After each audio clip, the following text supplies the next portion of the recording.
Hi friends, welcome back to MK fancy. நம்ம பார்த்திங்கன்னா நம்ம கடை எங்கே இருக்குதுன்னு பார்த்தீங்கன்னா நாமக்கல் டு சேலம் ஹைவே ரோட்டில் இருக்குது. நம்ம வந்து லாங் அம்பரில் வந்து ஆஃபர் போட்டிருக்கோம். 850 இது பார்த்திங்கன்னா 799 699, 950 இது பார்த்திங்கன்னா 799 ஆஃபர் போட்டிருக்கோம்.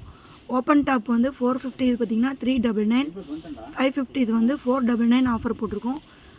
நம்ம கடையோட ஃபுல் லொக்கேஷன் இது பார்த்திங்கன்னா இன்றைக்கி தான் வந்து நம்ம டிஸ்பிளே பண்ணுறோம். பாருங்கள், எல்லாமே பிராண்டட் ஐட்டம் தான் வச்சுருக்கோம். நம்மக்கிட்ட Jackie, intimacy, Prithvi, ladies inners எல்லாமே இருக்குது. சில்வர் ஐட்டம், ஸ்டேஷ்னரிஸு, கிஃப்ட்டு, உங்களுக்கு பார்த்திங்கன்னா பிளாஸ்டிக்ஸு எல்லாமே வந்து பிராண்டட் தான் வச்சுருக்கோம். உங்களுக்கு ஏதாவது தேவைப்படுது அப்படிங்கிற பட்சத்தில் நீங்கள் வந்து வாட்ஸ்அப்பு டைரெக்டு கால் பண்ணலாம், டைரெக்ட் விசிட் பண்ணலாம். உங்களுக்கு அது மாதிரி எதாவது வேணும் அப்படின்னா நீங்கள் வந்து காண்டாக்ட் பண்ணுங்கள். ஓகே, பாய்.